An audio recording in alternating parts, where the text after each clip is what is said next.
Happy WrestleMania week, folks, and welcome to episode 435 of AskGSM here today for Wednesday, March 30th, 2022. I'm Graham GSM Matthews. Hope you guys are doing well and having a great WrestleMania week so far. Got WrestleMania Night 1 coming up on Saturday, Night 2 on Sunday. Tonight, we got the go-home show, so to speak, of AskGSM. If you want to send in a question to the show for me to answer right here on the show, you can do so by tweeting me on the Twitter machine at WrestleRant with AskGSM. Find me on Facebook as well, facebook.com/Graham.GSM.Matthews. Drop a comment on the post that I usually put up on Tuesday nights, if not on the wall itself. And last but certainly not least, drop your question down below in the comment section on this very video. I'll include your question in next week's edition. We'll get right into it here, starting with the Twitter questions. I think we had one YouTube question. I'll get to that a little bit later. At Kyle Rochelle 19, their question was, I feel like they should have WrestleMania Saturday main event with one of the women's championship matches, not the Kevin Owens show. Then a 5-minute match to end the show. I think that's a terrible way to end WrestleMania, and lazy. How do you feel? I was definitely more strongly feeling like they had to close with Ronda and Charlotte, and I still do feel that way to an extent. It's looking like right now, as of Wednesday night, 3 days before WrestleMania, that it's going to be the Kevin Owens and Stone Cold Steve Austin segment. And quite honestly, that is one of the bigger parts of WrestleMania, one of the better built segments, matches, quote-unquote, whatever you want to call it. They are in Texas. And if you really think about it, I mean, Charlotte and Ronda on paper should be the main event. Ronda won the Women's Rumble. Brock won the Men's Rumble. Granted, he's not going for a championship in the traditional sense that he already won the title. And then, he lost it, got it back, whatever. And now they're doing the tradition, or they're doing the unification match instead. So it's interesting. So I do think they should have Ronda main event, but because the build has been so subpar, I feel like they would be doing themselves a major disservice by having the women go on last, if it's on the same night as Stone Cold and Kevin. So that's the thing. I feel like while it makes sense to have Ronda and Charlotte go on last, if they have Stone Cold and Kevin Owens go on before that, regardless of what they do, even if it's as basic as Stone Cold going out there, hitting Kevin Owens with a stunner and having that be it, people are going to be fucking dead for Charlotte and Ronda. And I'm very curious to see what the reaction is anyway. I'm looking forward to it as a match. The build has left a lot to be desired. I just don't think WWE would be doing those women any favors by having that match go on last over whatever they're planning on doing with Stone Cold and Kevin Owens. So I'm still, it comes down to the fact that it shouldn't be that way. Not to say the build for Kevin and Stone Cold should have been worse or whatever. And it hasn't always been great, but the build for the women should have been better. Bianca and Becky hasn't been this white-hot build, but it has been built fairly well. I would even put that in the main event, personally, over Charlotte and Ronda. I just feel like Becky and Bianca has a better dynamic. More people are into it. Charlotte and Ronda, that kind of came out of nowhere. The fans really aren't rallying behind Ronda the way they are Bianca, or really hating Charlotte the way they're hating Becky right now, if that makes sense. So I'm kind of fond of it as of right now. As far as, them ending the show at the KO show. We'll see if it changes by Saturday, but it's looking like that's going to be the case as of now. At Uagu91, their first question was, what are your expectations for Ring of Honor's first event since its hiatus this Friday? I actually have a chance to go to that show on Friday. I got a free ticket to go. I'm probably not going to. I mean, I'd obviously attend. If it was just SmackDown, I'd be like, obviously, Super Card of Honor. But the issue is that they're doing the Hall of Fame that night, and I would just much rather go to that. I mean, I'm really looking forward to the Hall of Fame with Taker going in. There's no way I can miss that. So I'll be at the Hall of Fame and will not be at Super Card of Honor. But it looks like a fun show on paper. They're doing, I think, Jay Lethal and Lee Moriarty, I believe. Wheeler Yuta, I think, is going for the Ring of Honor Pure Championship. Moreover, I mean, obviously, Jonathan Gresham and Bandito to determine the real Ring of Honor World Champion. And then, of course, the Briscoes versus FTR for the Ring of Honor World Tag Team titles, which I'm really looking forward to. So I have high hopes. I think Tony Khan can hopefully pull off a successful show. I think the question, regardless of how good of a show it is where they go from there. Like, how do they build off of what they do with Super Card of Honor and create a compelling weekly show again with Ring of Honor? That is my question. So I guess we'll find out after Friday. But looking forward to the show, though. I don't know when I'll have a chance to watch it. There's just so much going on between now and Sunday, Monday, whatever. But I am looking forward to watching it when I get the chance. His second question, who do you see winning the AEW World Tag Team titles from Jungle Boy and Luchasaurus, Red Dragon, or the newly named team of Bryan Danielson and Jon Moxley? what are they? The Blackpool Combat Club. Thank you, Alexis, in the background. Shout out. We're in Dallas right now. Hi. I don't know if you can hear that, but yes, Blackpool Combat Club. My money, as I've said on several other occasions, it should be those two taking the tag titles from Jurassic Express, who I like. I like Jungle Boy. I like Luchasaurus. I do feel the time to put the belt a year or two ago, and they were at their hottest. Kind of feels like they've cooled off a little bit since then. I'm glad they even got a reign at all. I mean, it's better than not giving them a reign ever as AEW World Tag Team Champions before they hopefully branch off. Jungle Boy does more stuff on his own. But yeah, between the two teams, I love Red Dragon. I think Red Dragon taking the titles from them would be great. I feel like the time to do that would have been at Revolution. Because they didn't do it there, I would just have it be Moxley and Danielson. I mean, they are either one of, if not the best thing going on AEW TV right now. And, I know it's only been going on for a few weeks as of this recording, but I've been digging what they've been doing. They've had great chemistry. Having Regal involved in anything makes anything must-see. But specifically Danielson and Moxley, two guys he has a lot of history with and has great chemistry with. There's no way you can't go with that. So personally, I would put the tag titles on Danielson and Moxley as soon as Double or Nothing, in my opinion. His third question, what type of match do you think Kuroshita and Serena Deeb will settle their feud in? It's a good question. I could see, with Serena Deeb being like a, I don't want to call her the Iron Woman of AEW, although I think that'd be a great nickname. Like a mini Iron Man match, I think would be cool. We've only had one, I think, in AEW's history with Omega and Pac 2 years ago, and that was a great match. Do something similar with that. Either that or like a 2 out of 3 falls match. I feel like we don't get a lot of those in AEW. I feel like we get a lot of fucking hardcore matches. So I know Shida uses the kendo stick. You could do a hardcore match, and just I'm so tired of seeing that shit on the show. They do it almost every fucking week. So personally, I'm not sure I'm too high on that idea, although it would be a great match. And also coming off the fact we just had a hardcore women's match, and not that they shouldn't be doing that, obviously, but you can't get much better than what they did with Thunder Rosa and Britt Baker like 2 weeks ago. So why not do something entirely different? Focus a little less on the hardcore elements of the feud and more on the, in-ring ability, the wrestling aspect of it by doing an Iron Man match or a 2 out of 3 falls match or whatever. So those would be one of my two stipulations personally. Let's see here. At Supersonic X 1991, this is going to be irrelevant by the time this goes up, but who is going to be the mystery opponent for the Bunny in the Owen Cup tournament? If it's someone from the Indies, I'll be interested. If it's another released WWE star joining AEW, then I already lost faith in Tony Khan. And AEW, not even former WWE talent can save AEW. Well, that's a stupid statement to make. Listen, there's a lot of people from WWE that have been released that have made their way to AEW, but honestly, for good reason. I've said it a million times, I can't say I give two fucks about Tony Nese getting signed by AEW, who has gone on to do absolutely nothing there. But they would be foolish to not sign people like Shane Swerve Strickland, Keith Lee, all these other women they're probably going to be bringing in soon. I mean, you look at the free agency alone for the women, not even for the men they've picked up lately, but look at the women that WWE let go.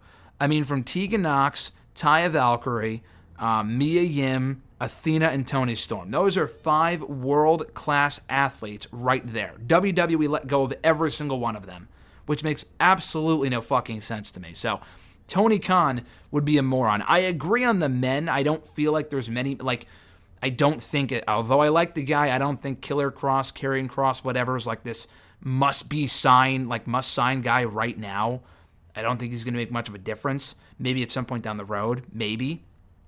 I wouldn't sign him right now. So, I don't know. I think there's a lot of women you can pick up, and I do think tonight, by this point, you guys will already know because they'll be watching the show. This is going to be going up during the show or afterward, but I think it's going to be either Toni Storm or Athena, a.k.a. Ember Moon.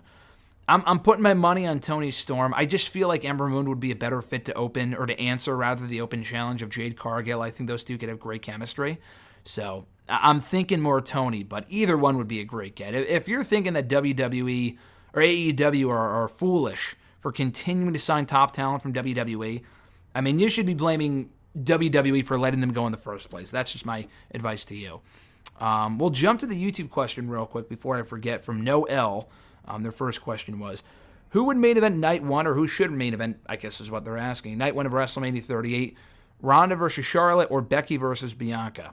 Well, neither. I mean, it should be the Owens and Stone Cold thing because that is the best thing going into night one.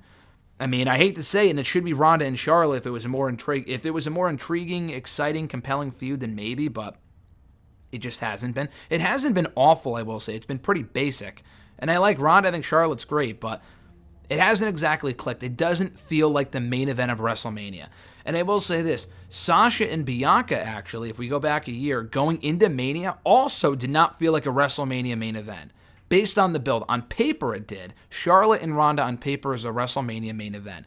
The build suggests otherwise. But the difference between this year and last year is that last year didn't have anything as hot as Kevin Owens and Stone Cold on night one. We did have McIntyre and Lashley. That was debated to be the main event of night one last year, and I'm glad it wasn't. I mean, that feud also kind of came together at the last minute. So of the two, they made the right choice in putting Bianca and Sasha on last. This year, I think they'd be foolish, considering the circumstances surrounding Stone Cold being back at WrestleMania in Texas, and people wanted to see him and KO in the ring together, especially if it ends up being a match. I mean, that's got to go on last, so that's my opinion. Of the two, if I had to choose, honestly, I would go Becky Bianca, because I'm more excited for that than I am for Ronda and Charlotte, but that's just me. And then your second question, thoughts on the whole MJF Tony Khan heat, is basically what they're asking. So I won't go too much in depth with this because I don't really know if there's too much there. But it was reported the other day by Fightful that I guess MJF did an interview that wasn't cleared by AEW media with, I think, Ariel Helwani of, is he still with ESPN? I don't even remember. But he did an interview with him, didn't watch it, but during the interview, and I don't think this is what got MJF heat, but he was talking about how he loved WWE. He especially loved what they're doing with NXT 2.0. I mean, the guy's heel comments in the interview were amazing. Like, he knew exactly what he was doing. And when I heard that MJF had heat, before I even clicked on the link, I'm thinking, okay, it's probably over the fact that MJF praised the competition in the interview.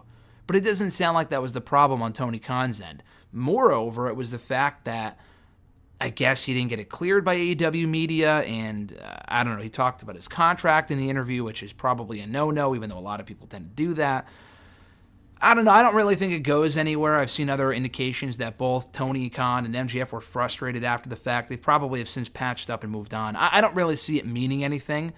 Could it mean something long-term? Could MJF indeed leave in a couple of years when the contract comes due? Maybe.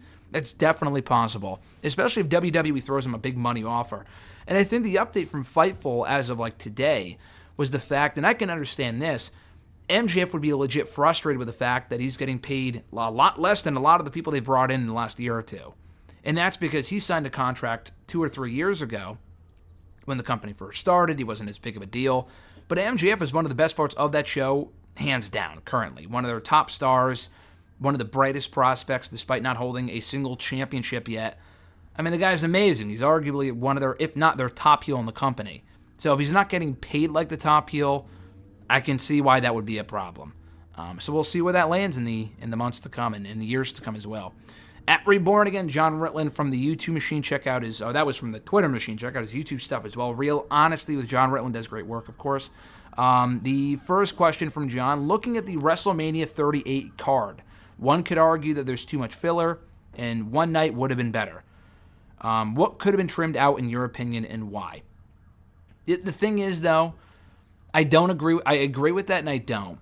Because, yes, in an ideal world, and they did it for fucking 30 years, 31 years in a row, where they had a compact WrestleMania card that didn't go 7 hours. Starting with WrestleMania 32, for whatever reason, I know they had more people on the roster, or did, on the roster between 33 or 32 in last year or whatever, or a couple of years ago, to justify going that long. But they just went too fucking long. I'm sorry, like, even going this year, I would much rather, even as a fan if I was watching at home, I would much rather watch 2 nights of WrestleMania than sit there. I mean, listen, ideally, yes, one night is ideal, but I can't sit there for 7 hours going back to my hotel if it's on the East Coast at like fucking 1 o'clock in the morning, or later depending on circumstances. So I just can't do that anymore, and especially if the show's not that good. I mean, 35 I thought was a good show, but there have been Manias like 32 that I wasn't there for, but I stayed up until fucking 12:30 watching it, that were pretty fucking shitty. So I'm glad, personally, they're doing the 2-night thing. That being said, the card for this year, because they've lost so much talent over the last year, it's not exciting on the whole. I am excited for WrestleMania because it's WrestleMania, but there's a lot of matches on both nights. Like, for example, it could be good, don't get me wrong.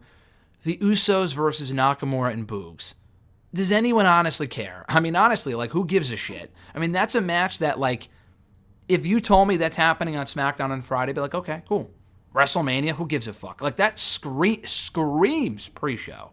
The fact that is on the fact that is on the actual fucking card, unless they bump it to the pre-show. And I love the Usos. I'm sorry, I do. They're like the longest reigning SmackDown Tag Team Champions ever. That's great. This is not a WrestleMania match.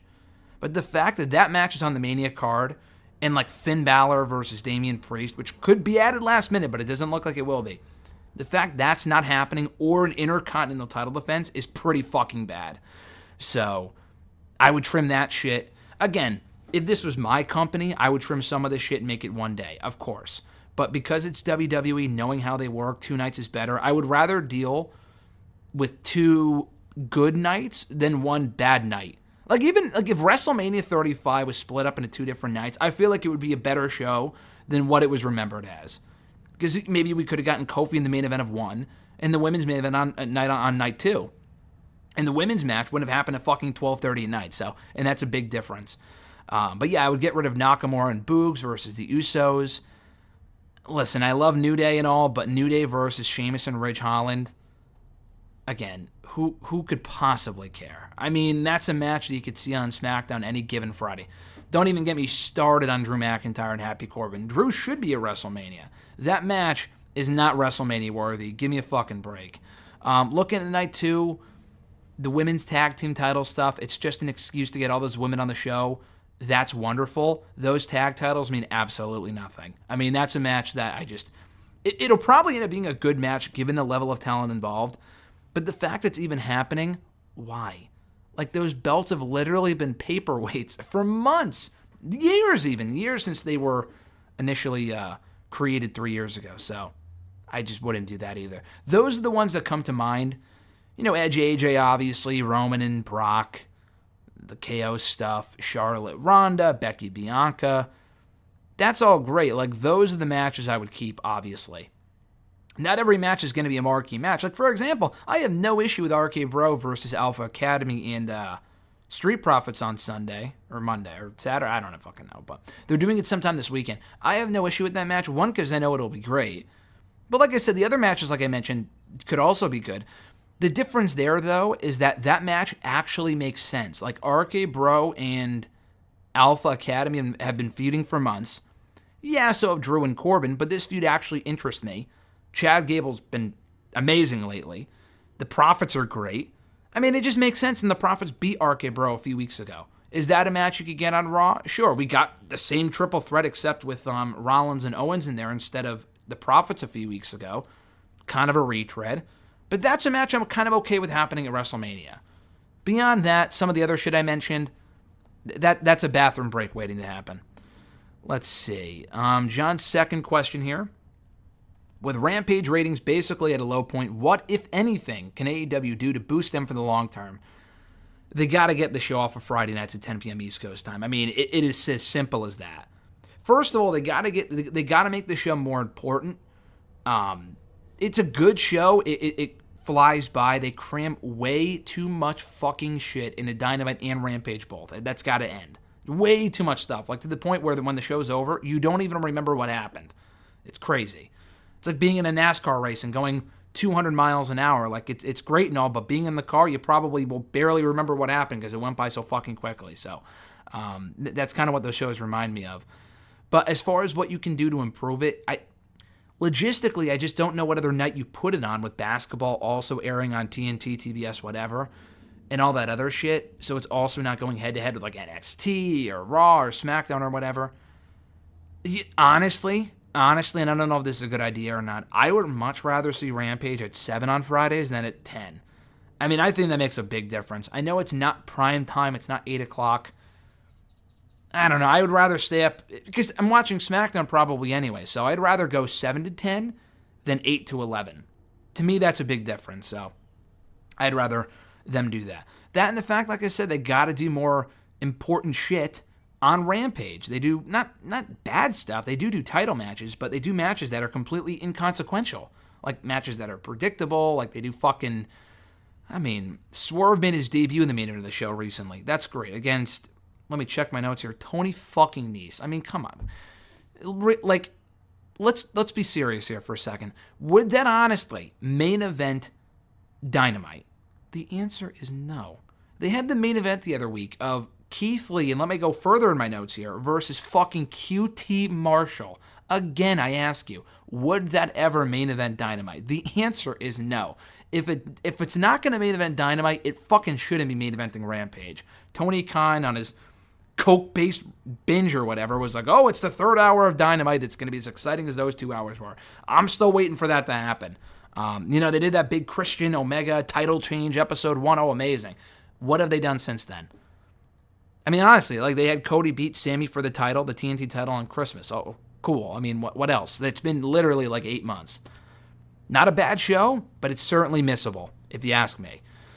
Irish RVA from Twitter. What WrestleMania program outside of Lesnar and Reigns has done the best job of hyping the match, and which has been the worst? That's a good question. The best has been Roman and Brock, in my opinion, just because it's been going on for so long. And it really isn't, in my opinion, when you really think about it, I think it's cool that this is a match we've seen a million times. And if you told me this a year ago, yeah, having heel Roman would be interesting. I'm sure I even said it on the show before. I really just didn't care about seeing Roman and Brock again because we've seen it so many times. But they've taken a feud we've seen so many times, at least 2 other times, which feels like an eternity to wrestling fans. And they've made it interesting. They reversed the roles. Roman is legitimately, not even arguably, legitimately the best he has ever been right now. Brock Lesnar, I don't know about the best he's ever been. The best character, though, that Brock has ever had, the most entertaining that Brock Lesnar has ever been, is currently. You throw in the Paul Heyman factor. The Crown Jewel match was good. I don't really care about it being a unification match. I think that part is unnecessary. The actual build, though, from the return of Brock at SummerSlam and everything else they've done since then, I think has been awesome. It's actually benefited from the fact they didn't do the match at day 1. That is impressive. So, I think that has been the easily best built match, but you're not asking me about that, because you said it, other than that. Maybe the Owens and Stone Cold stuff, and it didn't start out too hot. I hate Texas. Like, I like Kevin Owens, but the whole I hate Texas thing is just fucking lazy. But they've amped it up lately. Like, the troll job from Owens was great. Becky and Bianca has been well done, but could have been better. Maybe Edge and AJ? Maybe? That hasn't been going on for that long, but I thought the heel turn was great. I love heel Edge. AJ is AJ, so I don't know if that's been my I don't know if that's been my favorite or the best, but that would be up there. The Rollins stuff has been interesting. I'd probably go Edge and AJ, and then Bianca, Becky.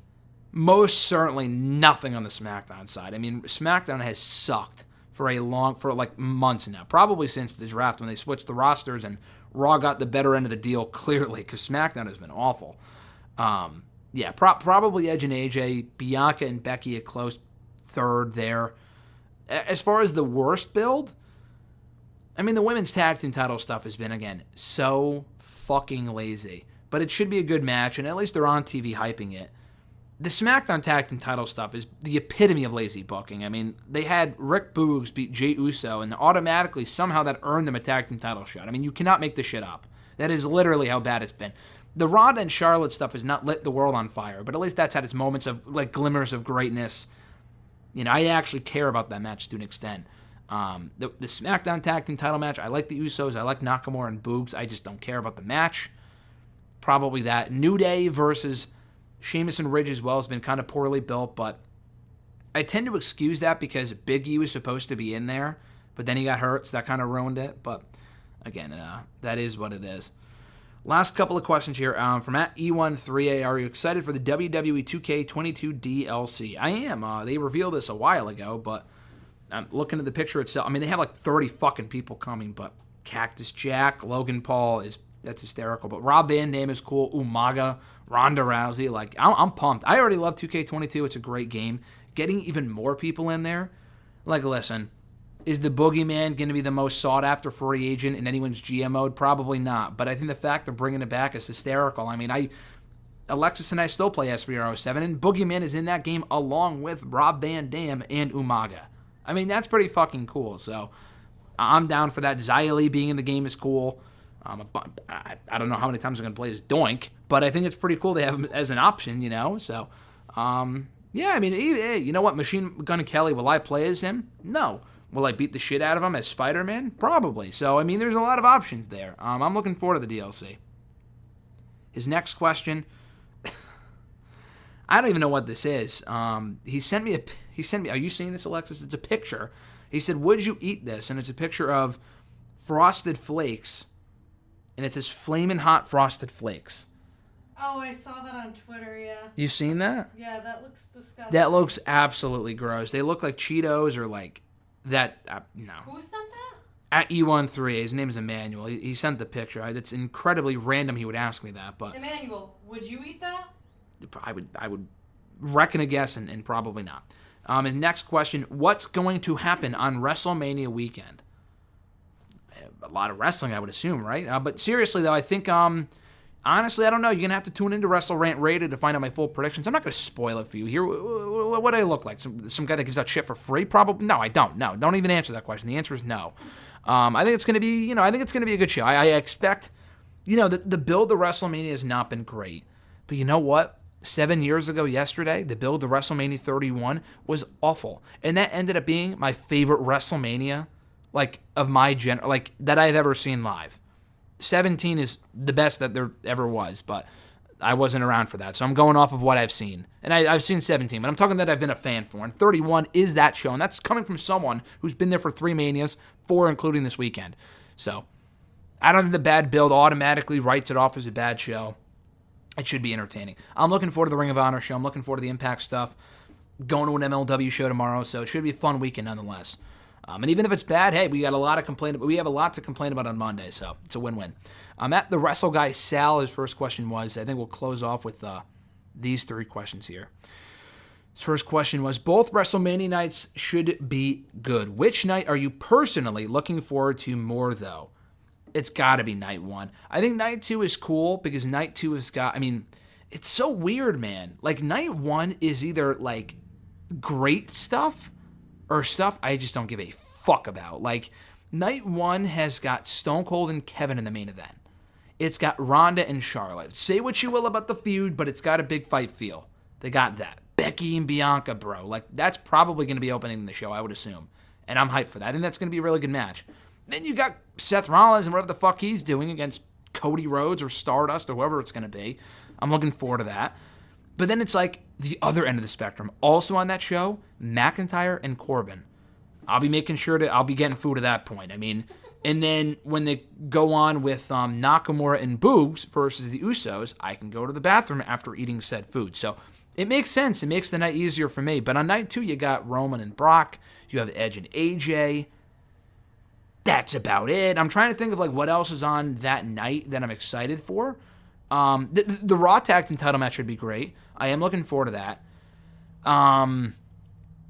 What else even is on night 1? Oh, the women's tag team title stuff? I don't really care. Listen, I like the women that are in the match, but the tag titles themselves, they're as valuable as the belt around my waist as we speak right now, which is to say they're not valuable at all. So, my replica Intercontinental title is worth 10 times, probably more, 100 times more than the women's tag team titles are in that company because of how poorly they've been booked and how neglected they've been and whatever. So, of the 2, probably night 1. I think night 2 will certainly have its work cut out for it. If Stone Cold goes in there and has a match and Cody Rhodes shows up on night 1, we're going to be, I guarantee you, we will all, not just me, but we will all be walking into night 2 saying, how the fuck are they going to top that?